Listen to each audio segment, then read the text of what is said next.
Құрметті ұстаздар, бүгін сіздерге Ганзи платформасы арқылы сабақ барысында қолдануға болатын, оқушылардың қызығушылығын арттыратын топтық жұмысқа арналған тапсырманың жасалу түрін ұсынамын.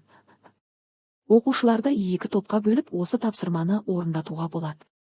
Тапсырманы дайындау үшін лайбери батырмасын таңдап, экранды төмен қарай жылжыту арқылы қажетті шаблонды ашасыздар. Ашылған шаблонды өз қалауыңызға сай өңдеп, қажетсіз элементтерін өшіріп, мәтіндерін өзгертуге болады. Осылайша шаблонды өзіңізге ыңғайлы форматқа келтіре аласыз. Сонымен қатар ұнаған шаблондарды таңдап, оларды өзгертіп пайдалану мүмкіндігі де қарастырылған. Шаблонды толық экран режимінде көрсетуге болады. Бұл тапсырма сабақты қызықты, көркем әрі тартымды түрде өткізуге мүмкіндік береді. Сондай-ақ төменгі бөлікте орналасқан 3 нүкте белгісін басу арқылы өзіңіз өңдеп жасаған әрбір шаблонды сақтап қоюға болады. Сақталған шаблондарды кейін кез келген уақытта қайта ашып, өңдеуге немесе сабақ барысында қайта қолдануға мүмкіндік бар.